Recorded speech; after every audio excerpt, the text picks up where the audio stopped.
Fundraising. Raise is to raise. Fundraising. Yes. Fundraising. Something to raise. Yeah. ñu bàyyi la Bon, donc léegi ma ne donc bu fekkente ne tey le ministre de l'enseignement supérieur ñoom li ñu joxe parce que bu ñuy wax affaire probité loolu ils sont dans le domaine moral te je crois pas que ñoom ils sont habilités quand même à le juger moralement ñoom li ñu mën a wax kay mooy amul certification académique boo xam ne mën na ko permettre tey mu joxe cours IAM alors que à l'IAM ça ce n'est pas la règle là-bas même dans les ISEP même à l'université c'est pas ça la règle.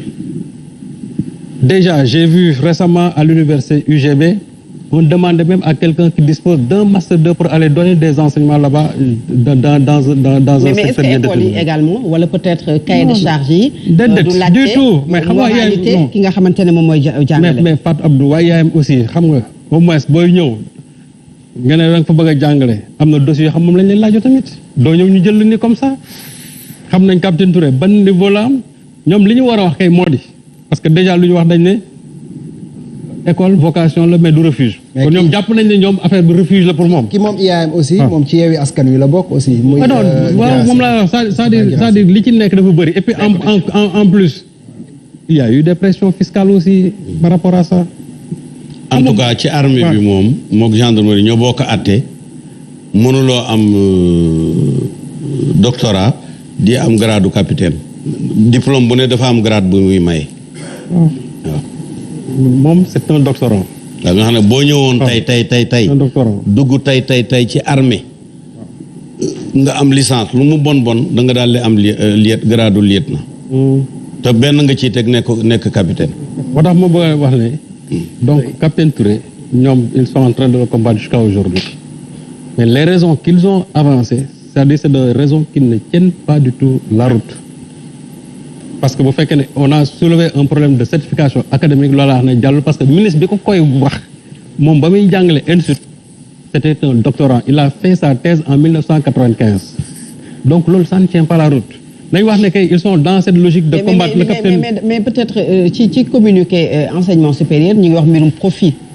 Oh, mais profil bi nga xamante ne moom la war a am profil bi mooy loolu c'est-à-dire mooy la certification académique également est-ce que moom laa lay laaj c'est-à-dire ndax amul lu tënk l'enseignement supérieur ñoom côté moral ils ne sont pas habilités à juger le côté moral du capitaine Touré dañ ne Touré ci boppam obligation de réserve moo tax ñu daax ko kooku nañ jël côté moral teg ko fële ñoom li ñu bëgg a wax kay mooy c'est que il a été un élément boo xam à un certain moment dans la procédure moom génne ne leen ci parce que peut-être am na noo xam doxale na ko te ne nee naa la yemul ci capitaine Touré rek Touré moo feeñle mais am na ñoo xam ne koo xam ne loolu moom lañ am na koo xam ne feeñlewul loolu lañ jàppe woon don mooy ki defaroon Wikileaks voilà divulgation les lanceurs loo xam ne nee naa la feeñlewul moo tax ma ne dans comme la gendarmerie dafa nekk un corps militaire le capitaine Touré et je dis que encore ñoom seen wàllu bopp li ñuy def dañuy sonal seen bopp rek on ne peut pas arrêter la mer avec ses bras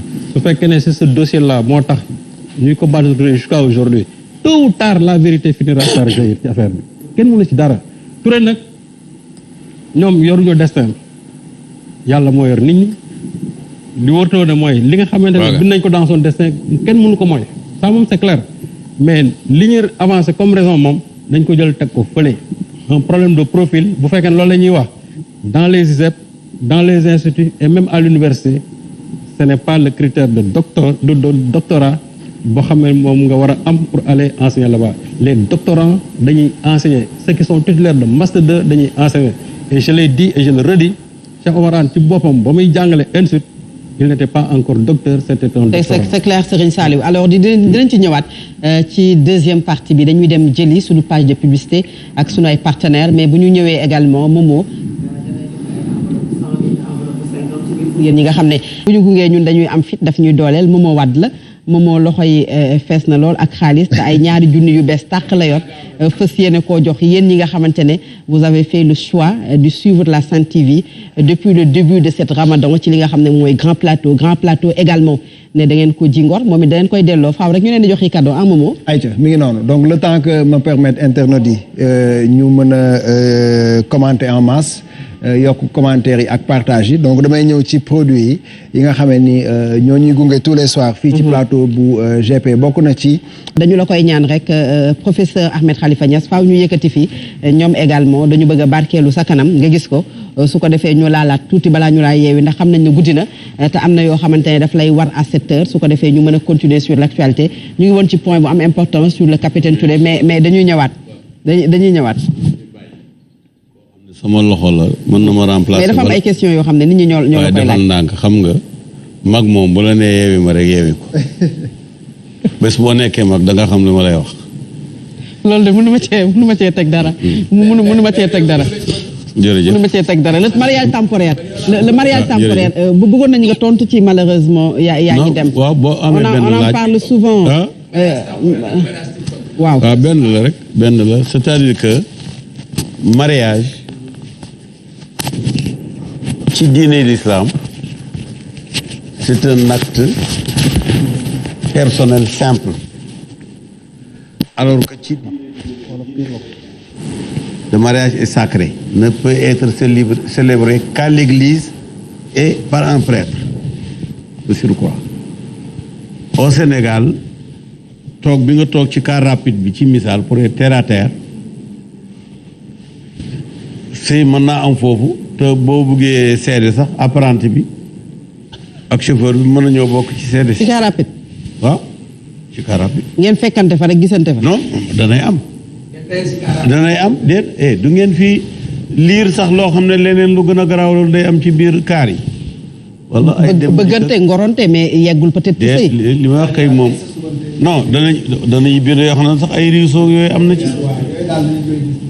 waaw maanaam ala kulli xaalin mën naa nekk waxuñ ne dana nekk waxuñ mën naa nekk l'islam sëy lu simple la mais sëy dafay ñaari téere ñaari jëmm yi nga xam ne majeur nañ góor gi majeur na jigéen ji majeur na te ñu bëgg a sëy mën nañoo sëy ngir mu mel ni ngiru Malik deful sart pour seede c'est que dañuy wax ne ñeenti ngir mooy yi ñu gën a xam ci sunna ñeenti ngir yooyu ñett yi bu ci ne da nga wax loo xam ne ñett yi ci sa wax waxuñu ko Malik dafa ne sartul seede ci say wér Abu Hanifa te ne sartul waliyu maanaam kilifa bu maye ndaw si pour sëy wér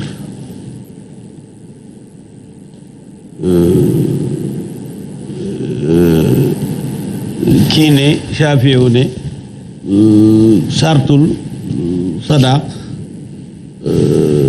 dot pour que sëy wér kon nag léegi nag ñaareelu téere bi mooy amul benn sëy boo xam ne doo mën na caa jógee donn te dul ne seede sëy ba am na seede donc bu ñu la mayee ci car rapide njaboot mënu ci judd wala bu comprendre ma foofu. waaw xanaa ñu dabaatal. moo faut ñu régulariser. La régularisation n'appartient pas seulement à notre administration. Bien sûr. La religion aussi régularise. mais car rapide bi parce que loolu également Cheikh Omar Talla bu dajee ak benn daba ci car rapide bi rek ñu sëy noonu. waaye itam yow da nga am ay cas yoo xam ne normal na ci yow am na exceptionnel mais mooy normaliser ñu ci def fi ne ni fast food bu amul loolu nga xam ne il faut nga am foo xam ne fa ngay dem dugg ca kër ga ñu ne la yegg si nga lekk ceebu jën ñu bari dañuy dee xiif fast food am nañu mu arrangé fast food boobu nag dafay am ci sëy yow itam même bu dul ci yow nangul ko ñeneen ñi. mais mariage temporaire bi ñuy wax mariage pour un temps. oui loolu également nan lañu ko mën a comprendre. su fekkee ne dañu bëgg a wax vraiment te man je n'aime pas être laudateur. fekkee ne dañoo dugg ba ci biir diine ji sëy yëpp ci l'islam temporaire lañ par défaut parce que sëy boo waxoon ne bii sëy bi maye nañ ko ba ñuy dee sëy ba day yàqu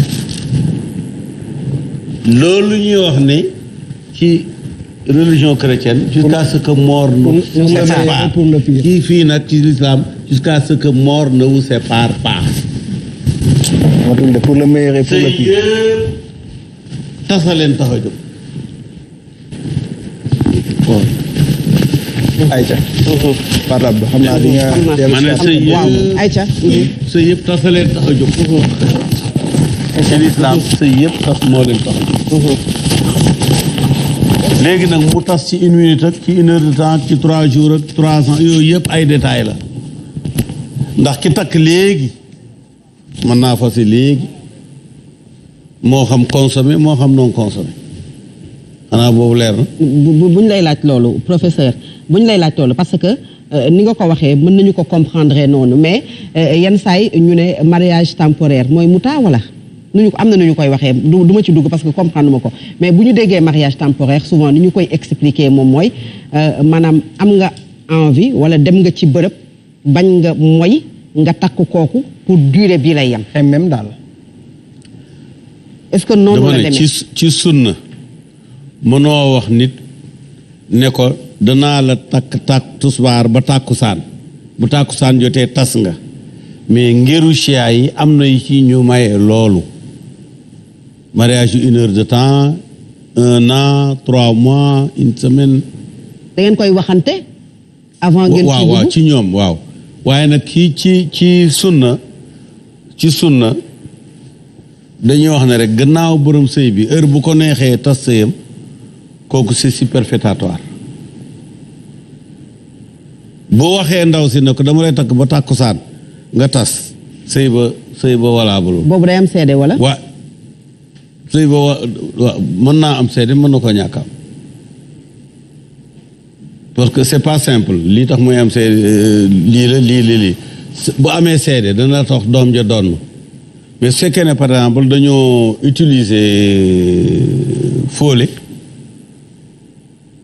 bu dee fóole la xam nga fóole ci olof. mooy lan. mooy plastique du noonu la fóole ci olof fóole lañ koy wax plastique.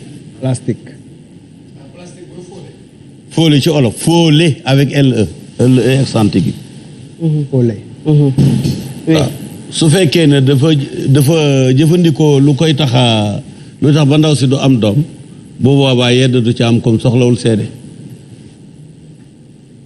mais li ngay wax ni dafa amoon est-ce que bi muy am période boobu noonu exactement la demee woon wala dafa am ay circonstances yoo xam ne moom moo taxoon ñu teg ci le mariage temporaire. amoon na gis nga dañ koy gis ñu wane ne mag ñi boobu ci jëmmi jamono am na ñoo xam ne dañoo mën seen bopp buñ toogee ba xam ne mbir a ngi bëgg a xew dañuy génn lay génnee ci biti donc ça a le même effet que bu dee da nga jël fóole wala lu demee noonu am na ci ñoo xam ne ñoom dañ daan jël ay dax wala yu demee noonu def ko ainsi de suite maanaam bëri na nuñ daan defee ay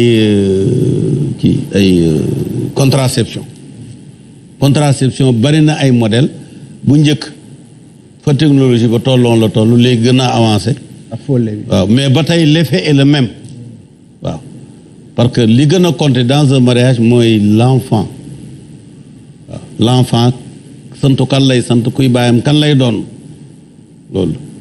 Pour être plus clair je veux dire est-ce que du temps du prophète mariage boobu doon nañu ko pratiquer et comment naka la ñu ko doon defee. yónni sax dafa décréter woon ce qu'on appelle le repos du guerrier. maanaam. daf ko instauré mooy bu dañu daan bi xare ji bu ñu xaree ba sonn ñëw war a toog ay fan di noppaliku bu ñu gisee jigéen mën nañ koo jël pour diire escale boobu rek jóg dem mooy mutaa mooy yóbbalu loolu moom yonent bi géré na ko ci jamonoom Seydina Babacar géré ko ci jamonoom Seydina Omar géré ko ba jëmmi jamono mu ne xale yi niñ koy foyee dafa bëri mu ne moom en tant que responsable de l'exécutif boobu loolu yàlla maye moom mënu ko appliquer mënul gérer l'application donc moom il suspend l'application. nu ñu ko doon gérer dañuy ànd ak ay. gérer mooy am na mën naa nekk dañ ko daan def maanaam lu ordinaire. procédé bi ndax dañ doon ànd ak ñoo xam ne dañ doon ànd ak ñu war a xeex ñu war a ànd ak ñoom ñu dem ba ci biir xam ne ñooñu sori nañu seen njaboot sori nañu seen soxna ñu permettre leen loolu wala parce que ñi seetaan bëgg nañu quand même docteur Ahmed Khalifa Niass comprendre.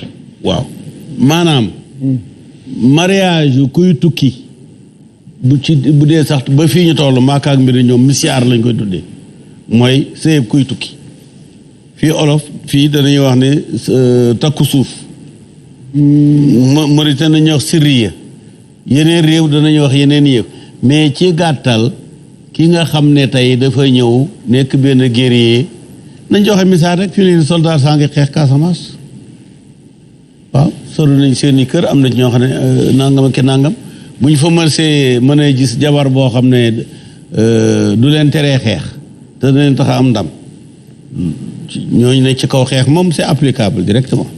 kon est-ce que loolu mooy nekkaale. différence bi ak nekkaale. xam nga nag man am na yoo xam ne xaw ma ko bu baax danaa koy dégg nii mais mënuma koo xam parce que pratique bi laa dul xam nu muy demee mais danaa dégg nag baax nekkaale mais mënuma laa ne nekkaale mooy lii mooy lii mooy. waaw nekkaale mooy ñaari mag adulte. yu jàpp ni war nañu mën a ànd ñu ànd ci seen biir. est-ce que ñu ànd mooy muy sëy. waaw. bu dee mariage loolu ci xeetu sëy yi la. léegi islam ñaata xeetu sëy la am déedéet xeetu sëy dafa bari. islam ñaata la ci am xeetu sëy yi. waaw léegi loolu kenn mënu koo compter waaye mën naa nekk daal l'essentiel lépp sur le principe c'est possible maintenant dans les détails foofu la affaire bi nekkee. mais yan moo ci gën a fës. xam nga dama la jox benn exemple. mi ngi mel tey le taux d'intérêt bancaire. taux d'intérêt bi nga xam ne banque daf la koy lebalee légalement fii ci Sénégal defe naa c'est autour de 18%. te loolu banque bu la ko lebalee Europe ñu tëj banque ba ne usurier la. ñu ngi bëgg a rey de. banque yaa ngi ñuy bëgg a rey. waaw loolu la dama ne ñoom ay 2% et 3%. dañuy am na sax léegi taux négatif depuis Covid bi waaw donc xam nga yëf yi yombeewul noonu ni nga koy déggee mais daal l'islam ku yombal la ku yombal la. professeur.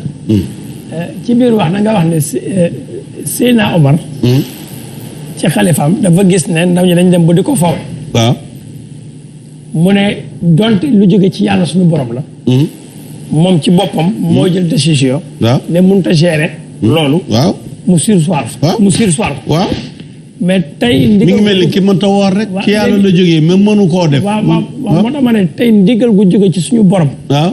ak bu ñuy wax ci xiisa naan yonent bi sallallahu alayhi wa sallam toog na joxe ndigal Seydina Omar ne ko lii sa xalaat la wala yàlla bu dee xalaatam la moom yonent bi mu ne ko nañ ko waxtaane bu dee lu jóge ci suñu borom la mu ne ko exécuté direct amul xalaat kon tey bu fekkee loolu bëri na bu dee Seydina Omar dem na ba jël ndigal gi yàlla suñu borom joxe mu sursoir ko ne mënu koo gérer ba tax mu éliminer ko est-ce que foofu contradiction amul foofu ne Seydina Omar teg na ndigal suñu borom teg basam. non xam nga Seydina Omar du ñun ñoo koy àtte. mais ci ndigalu yàlla bi mu fomm rek. dama ne déedéet dama ne ñun. ndax ñàkk a gérer ndigalu yàlla dama ne ñun du ñu àtte Seydina Omar. Seydina Omar ci fukki ñiy dem àjjana. mais li ci yàlla wax laa wax ci contradiction dama ne kii yàlla bi garanti àjjanaam xam nga kooku ñun duñ ko àtte ça sert à rien. li ma bëgg a wax li nga xam ne moom nañu war a comprendre mooy yonent bi. li mu wax sax ñu topp ko ca.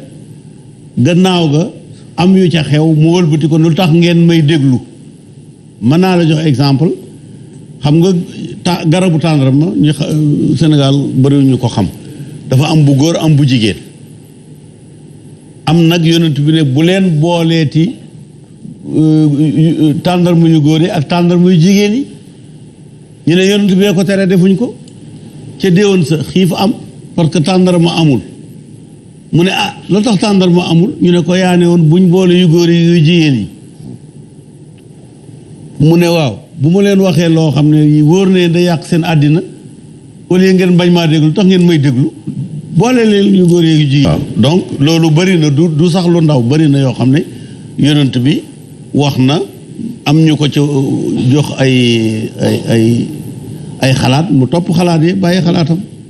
c'est clair. waaw c'est clair alors dañuy dem ci Mouhamed Mouhamed dañuy dem ndax ki nga dalal ñun miin nañu ko ci grand plateau macha allah mu doon koo xamante ne jàmbaar la doon également koo xam ne fu